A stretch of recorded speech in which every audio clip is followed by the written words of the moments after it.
नमस्कार, मैं बालकृष्ण मुले और आप देखना शुरू कर चुके हैं द प्राइम टॉक का स्पेशल सेगमेंट महारथी। महारथी के आज के हमारे मेहमान हैं इंदौरी गुरु हनुमान मानसिंह यादव जी।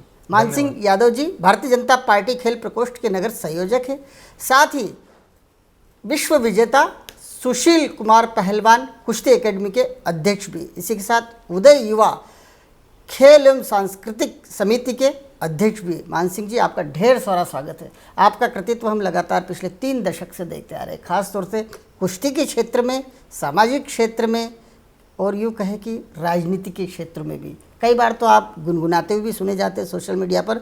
आप कहीं ना कहीं सर्वगुण संपन्न व्यक्तित्व के रूप में पहचाने जाते हैं इंदौर में। कहीं ना कहीं समन्वय भी काफ़ी अच्छा करते हैं, कोऑर्डिनेशन आपका देखते ही बनता है। सबसे पहले बातचीत करना चाहेंगे आपके बाल्यकाल की। आखिर आपके जीवन की शुरुआत कहाँ हुई, कहाँ आपका जन्म हुआ, माता पिता किस तरह का कार्य करते थे और आपने किस तरह शनि शनि इस तरह की प्रगति की कि आज माय की नगरी में मानसिंह यादव के नाम से ही आपको जाना जाता है। हालांकि आपके पास ढेर सारे पद भी है और आपका कृतित्व तो जितना कहा जाए, जितना बखान किया जाए, कमी है। क्या कहना चाहेंगे?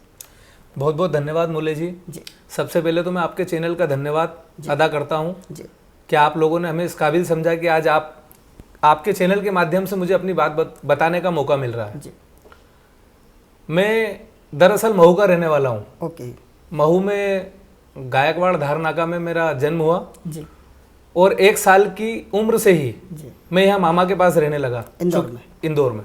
मेरी तबीयत काफ़ी ख़राब रहती थी और मामा ने अपने पास रख लिया इलाज कराने के लिए कि रोज़ डेली अप डाउन उस टाइम बड़ा कठिन होता था। बिल्कुल सही कहा।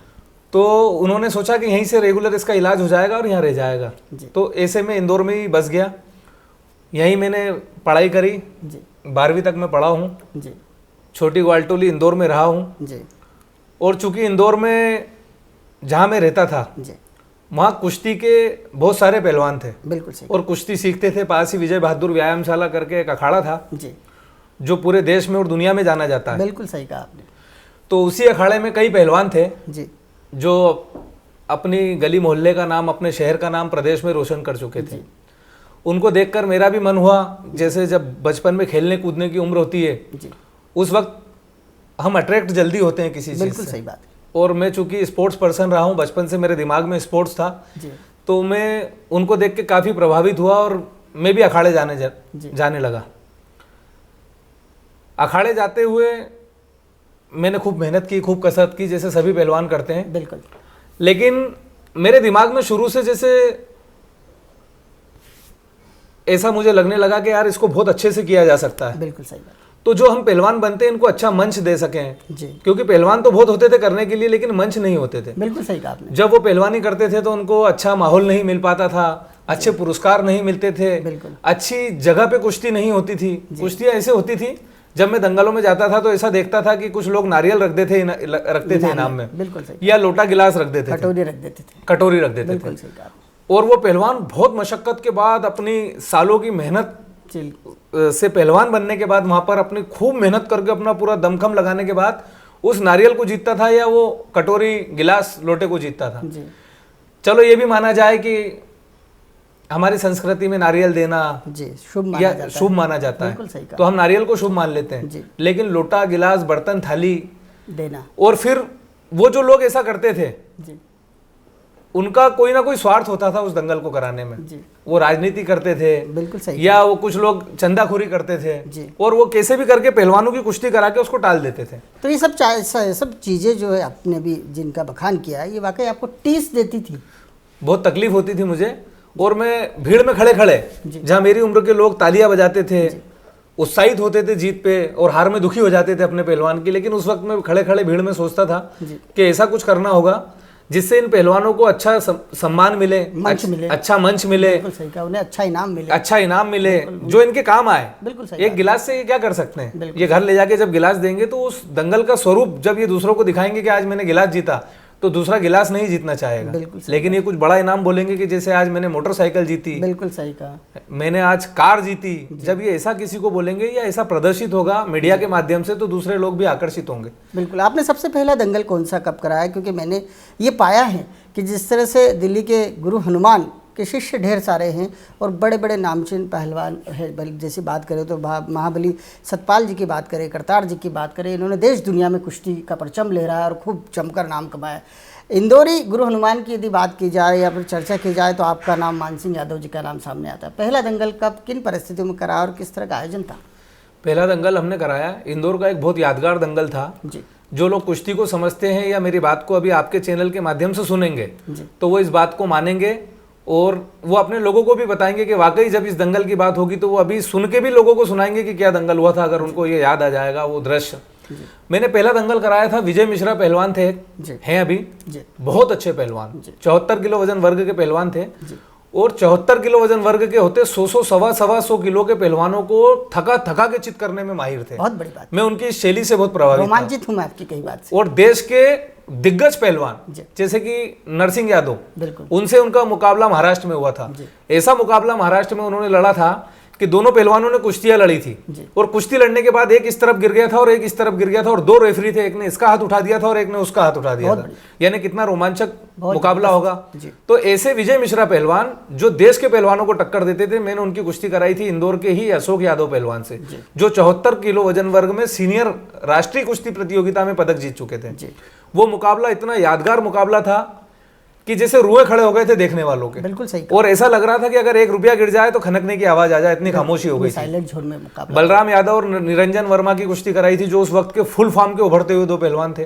तो ये मेरा पहला मुकाबला था और उसके बाद मैंने एक के बाद एक कई दंगल कराए, जिसमें लोग ये मुझे कहने लग गए कि कांटे से कांटा लड़ाना, लोहे से लोहा लड़ाना अगर कोई कर सकता है तो वो सिर्फ मानसिंह यादव कर सकता है। और उसके बाद तो लगभग मैंने ईश्वर की कृपा से 200 से ज़्यादा मुकाबले प्रदेश के कोने कोने में करा दिए। आपने कहीं ना कहीं उन सभी लोगों को चित सा कर दिया है जो कुश्ती के नाम पर यूँ कहे कि कहने के अपनी राजनीतिक रोटी सेकने की कोशिश करते थे, या फिर यूँ कहे कि कुश्ती के केवल एक नाम को लेकर पूरे शहर भर का भ्रमण करते थे। लेकिन आपके कृतित्व ने दिखा दिया कि कितने दंगल और कैसे दंगल कराए जा सकते हैं और कुश्ती कला को किस तरह से आगे बढ़ाया जा सकता है। यूँ कहे कि पिछले 1 दशक से कहे या 1.5 दशक से कहे, जितने बड़े आयोजन दंगल के आपके द्वारा किए गए, भले ही मैट की कुश्ती हो या माटी की कुश्ती हो, दोनों ही आपने नेशनल और इंटरनेशनल कराए। आखिर ये विचार, ये थॉट कहाँ से, ये प्रेरणा कहाँ से आपको मिलती कि आप तो एक सामान्य असाधारण व्यक्तित्व के धनी है, लेकिन आप आयोजन जब कराते तो उस आयोजन की भव्यता को देखने के बाद में हम जैसे लोग भी कहीं ना कहीं विचार करने लग जाते कि आखिर ये इंदौरी गुरु हनुमान चीज़ क्या है? देखिए ऐसा है, ये तो मैंने कभी भी नहीं सोचा कि मैं कैसे कराता हूँ या क्यों कराता हूँ, लेकिन एकमात्र बस ये मन में आता है उस वक्त कि जैसे अच्छा करना चाहिए कुश्ती का। मैं निकला हूँ, अगर मैं कुश्ती में नेतृत्व कर लेता हूँ तो बाकी के मेरे जो लोग हैं कुश्ती के, तो लाखों की तादाद में दर्शक हैं, कुश्ती के पहलवान हैं, या यूं कहें कि हर आदमी के अंदर कुश्ती मौजूद है। बिल्कुल सही। अगर मैं आपसे भी बात करूंगा तो आप अपना कोई ना कोई किस्सा स्कूल का, कॉलेज का सुना देंगे जिसमें कहीं ना कहीं ताकत की बात होगी, कसरत की बात होगी या पहलवानी की बात होगी, तो हर आदमी के अंदर होता है। मेरे मन में ये था कि ये बहुत लोकप्रिय खेल है, इसको जितना हम मॉडर्न कर सकें, जितना इसमें ग्लैमर डालें, जितना इसको ऊंचाई दें, जितना इसका प्रचार प्रसार कर सके, सकारात्मक रूप से बता सके, पहलवानों को अच्छा सम्मान दे सके, मान दे सके, तो उससे कहने की कुश्ती कला उभर कर सामने आएगी। उद्देश्य तो आपने स्पष्ट रूप से बता ही दिया, लेकिन साथ ही साथ हम आपसे ये भी पूछना चाहेंगे, मध्य प्रदेश के वो कौन से लाल है कुश्ती के जो जिन्हें देश देखना चाहता है, जिनको देश जिनसे देश को उम्मीद कही जा सकती है? देखिए, मध्य प्रदेश में एक से एक पहलवान हुए जी, हमारे शहर में एक से एक पहलवान हुए जी। मध्य प्रदेश में कई ऐसे पहलवान हुए जो पूरी दुनिया में जी, जिन्होंने मध्य प्रदेश का नाम रोशन किया जी। जैसे कि आपकी उंगलियों पे मैं उनके नाम गिना सकता हूँ। भारत सरकार द्वारा अर्जुन अवार्ड से सम्मानित 2 पहलवान हैं जी इस देश में जी। इस देश के मध्य प्रदेश में जी। ओलंपियन पप्पू यादव और अर्जुन अवार्ड से सम्मानित कृपा शंकर पटेल जी, ये 2 पहलवान हैं जो मेट की कुश्ती में पूरी दुनिया से अपना लोहा मनवा चुके हैं। बिल्कुल सही है ना। ओलंपियन पप्पू यादव 2 बार ओलंपिक खेल चुके हैं और कृपा शंकर पटेल जी अनेकों बार विदेशों से पदक जीत चुके हैं। बिल्कुल सही कहा। रोहित पटेल है तीसरा नाम, जो हिंद केसरी है, भारत केसरी है, भारत कुमार है, रुस्तम हिंद है। इन्होंने पूरी दुनिया के पहलवानों से अपना लोहा मनवा लिया। और मिट्टी की कुश्ती में मैं दावे के साथ कह सकता हूं कि 125 किलो वजन वर्ग में एक दौर ऐसा आया था कि पूरी दुनिया में उनका कोई सानी नहीं था। ये हमारे लिए गौरव की बात है। तो ये तो पुराने पहलवान हुए, कई ऐसे उभरते हुए पहलवान हैं जिनको सही ट्रेनिंग मिले और लोगों का सपोर्ट मिले, तो ये भी एक दिन हमारे प्रदेश का नाम देश में रोशन कर सकेंगे। बिल्कुल सही कहा। और कहीं ना कहीं अब तो कोविड-19 का काल है और पिछले लंबे समय से कुश्ती कला में विराम लगा हुआ है मेरे हिसाब से। जिस तरह से आपका चेहरा भी देखकर ऐसा लग रहा है कि कुश्ती के प्रति आपका जो समर्पण है कहीं ना कहीं कोविड काल के चलते उसमें एक ब्रेक सा आ गया है। ये शुरुआत कब देखने को मिलेगी वापस? देखिए, जैसे ही हम लोग तो सबसे पहले नियमों का पालन करने वाले लोग होते हैं कुश्ती का। हमारे संस्कारों में विनम्रता जी सबसे पहले होती है जी। हम कोविड जैसी महामारी से बचने के लिए सबसे पहले लोगों को भी प्रेरित करते हैं कि इससे बचा जाए, और हमारे पहलवानों को विशेष करके। तो अभी भी चूंकि अब मैं आपको एक बताना चाहता हूं कि मेरा अखाड़ा है, 3 पहलवान अभी भी वहां पर गद्दा डाल के मैट डला हुआ है कुश्ती का। अंकुश यादव पहलवान है जो मध्य प्रदेश केसरी हैं, लगभग 4 से 5 बार मध्य प्रदेश केसरी बने हैं, 3-4 बार राष्ट्रीय प्रतियोगिता में खेले हैं, मेरे भतीजे भी हैं। बिल्कुल। तो वो धर्म यादव एक पहलवान है, ग्रीको रोमन शैली में खेलते हैं। तो ये 2 पहलवान अपने एक आदि साथी के साथ रोज प्रैक्टिस कर रहे हैं, बिल्कुल, मुंह पे मास्क बांधकर। अच्छा, कोविड के प्रोटोकॉल के तहत जी। एक खास बात और पूछना चाहेंगे कि आप वाकई अपनी टीम तो बढ़ा ही रहे, अपने शागिर्दों को कुश्ती में आगे बढ़ा रहे, उनको खान पान, उनके हर चीज़ का ध्यान रखते हैं, ख्याल रखते हैं, उन्हें कोई परेशानी ना हो इस बात का काफ़ी आपका वो रहता है। आपको कई बार हमने शहर में घूमते हुए देखा तो आप पहलवानों के लिए कुछ ना कुछ जुगाड़ करते देखे जाते, इंदौरी भाषा में कहे तो। लेकिन अपने बच्चों को कहीं ना कहीं अपने एक बार फिर कुश्ती से दूर कर लिया, ऐसा क्यों? देखिए, मैं सबसे पहले तो बताता हूँ मूले जी, आप चूँकि बहुत अच्छा प्रश्न पूछा आपने। घुटना तो पेट की तरफ मुड़ता है, स्वाभाविक बात है। मैंने अपने सुपुत्रों के लिए, जब मैंने पहले बड़े बड़े दंगल कराए, फिर मेरे बच्चे हुए, जब मेरे बेटे 4 साल के हुए तो 4 साल की उम्र से मेरा बड़ा बेटा पहलवानी करने लग गया था। जब वो 6-7 साल का हुआ तो पीछे से उनसे 2 साल छोटे मेरे दूसरे बेटे भी पहलवानी करने लगे, और इनको लगभग मैंने 14-15 साल की उम्र तक पहलवानी कराई, और ये पूरे प्रदेश ने, देश ने देखा भी। लेकिन मुझे फिर ऐसा लगने लगा कि जैसे इतनी मेहनत, इतनी तपस्या, इतना बलिदान मेरे द्वारा करने के बाद भी मुझे कुछ लोगों द्वारा टारगेट बनाया गया, सिर्फ इस बात को लेकर कि मैं इतने बड़े आयोजन कैसे करा लेता हूँ, और मेरे आयोजनों को दर्शक स्वीकार कैसे कर लेते हैं, सराहते कैसे हैं, क्यों मुझे राजनीति में बड़े बड़े लोग पसंद करने लग गए, क्यों मुझे प्यार करते हैं, जनता मुझे क्यों आशीर्वाद देती है। जब ऐसा उन लोगों को लगने लगा तो वो मेरे साथ एक प्लान बना के, जैसे मुझे टारगेट बना के कहीं ना कहीं मुझे नुकसान पहुंचाने की कोशिश करने लगे। तो मुझे ये लगने लगा कि सारे अच्छे काम करने के बाद अगर इसका इनाम ये है, और वो लोग जो कुश्ती के बड़े बड़े नाम थे, जब वो ऐसा करने लगे तो मैंने सोचा कि आगे चल के और कठिनाई आने वाली है, और कठिनाइयों से मैं घबराता नहीं हूँ। संघर्ष हमारे जीवन का, ये भी मैं समझता हूँ। फिर आपकी, यदि आपके चिंतन के साथ में अनुकूलता बनी तो क्या आप अपने बच्चों को भी कुश्ती कला के क्षेत्र में आगे बढ़ाएंगे? नहीं, इसकी एक उम्र होती है। मैं आपको बताना चाहता हूँ मूली जी, कुश्ती एक बहुत कठिन खेल है, एक तपस्वी लोग कुश्ती करते हैं, काम होता है, साधना होती है, लोहे के चने चबाना। एक कहावत कही जाती है कुश्ती में कि कुश्ती लड़ना लोहे के चने चबाने जैसा है। तो अब उम्र के उस दौर से वो निकल गए। अगर मैं चाहूंगा तो उंगली सूच के खंबा नहीं होगी, वो एक स्तर तक जा सकते हैं, लेकिन मेरे इरादे, मेरे सपने बहुत ऊंचे हैं। अगर इतना समय अपना देंगे वो, तो जीवन में फिर उनको कोई बहुत बड़ा टारगेट हासिल करना चाहिए जो नहीं कर पाएंगे। चलिए, आपने दिल की बात हमसे शेयर की, इसके लिए आपका बहुत बहुत धन्यवाद। लेकिन आप राजनीतिक रूप से काफ़ी सक्रिय देखे जाते हैं। जिस तरह से पिछले बार जब हरियाणा में चुनाव हुआ तो आप कई दिग्गज पहलवानों को भारतीय जनता पार्टी की सदस्यता दिलवाते नजर आए। वाकई आपका समर्पण भारतीय जनता पार्टी के प्रति, नरेंद्र मोदी जी, अमित शाह, कैलाश विजयवर्गीय जी के प्रति कुछ अत्यधिक देखा जाता है। मंच पर भी आप संचालन करते हुए दिखे थे हरियाणा में। हाँ, ये मैं बताना चाहता हूँ, ये मेरी खुशनसीबी है कि देश के दिग्गज नेता जी, और गर्व है इस बात का कि वो इंदौर में रहते हैं जी। परम आदरणीय कैलाश विजयवर्गीय जी जब हरियाणा चुनाव के प्रभारी बने थे जी, तो उस वक्त हमें भी सेवा करने का अवसर मिला कैलाश जी की जी। मेरी सोच में, मेरी समझ में भारतीय जनता पार्टी संगठन सब कैलाश विजयवर्गीय हैं। जब कैलाश जी से हरियाणा में हमारी मुलाकात हुई, मैं भी गया था, उनकी सेवा करने का अवसर मुझे भी मिला था। तो वहाँ पर मैंने भी सोचा कि कुछ अच्छा करूँ, तो मैंने लगभग 500-700 पहलवानों को कैलाश जी से मिलवाया। एक सम्मेलन हुआ उनका, और देश के तत्कालीन राष्ट्रीय अध्यक्ष भारतीय जनता पार्टी के अमित शाह जी और उस वक्त के महामंत्री JP नड्डा जी की मौजूदगी में, कैलाश जी की अगुवाई में मैंने बहुत सारे पहलवानों को भारतीय जनता पार्टी की सदस्यता दिलवाई। और कैलाश जी का बहुत बड़ा बड़प्पन है, फिर एक बार उन्होंने बड़प्पन का उदाहरण दिया जो दुनिया के साथ वो देते हैं। मुझे वहाँ पर संचालन करने का भी अवसर मिला अमित शाह जी, JP नड्डा जी की मौजूदगी में, और मुझे बहुत खुशी हुई कि मैं भी हरियाणा चुनाव में फिर बहुत उभर कर आए आप कुल मिला के देखा जाए तो। लेकिन लोकल पॉलिटिक्स में भी आपका काफ़ी योगदान देखा जाता है। भारतीय जनता पार्टी खेल प्रकोष्ठ के नगर संयोजक बतौर काम करते आ रहे हैं। किस तरह का काम होता है, किस तरह खिलाड़ियों का जोड़ने का काम करते हैं? बस यही कि जैसे मैं खिलाड़ियों के लिए अच्छा सोचता था, अच्छा करता था, मेरी इस भावना को भारतीय जनता पार्टी ने देखा और भारतीय जनता पार्टी ने मुझे भारतीय जनता पार्टी खेल प्रकोष्ठ का संयोजक बनाया। और मुझे जब संयोजक बनाया तो मैंने फिर खिलाड़ियों के विकास के लिए कार्य करना शुरू किए। मैं चूँकि अपने दम पे भी बड़े बड़े आयोजन करता था, अपने संबंधों से जी मैंने बड़े बड़े कुश्ती के आयोजन कराए, लेकिन फिर मैंने क्या भारतीय जनता पार्टी खेल प्रकोष्ठ से जुड़कर जी मैंने खिलाड़ियों के हित की आवाज़ उठाई जी और खिलाड़ियों को कोई भी तकलीफ आए तो मैं अपनी बात शासन प्रशासन तक रखता था जी और रखता हूँ और जीवन भर रखता रहूँगा।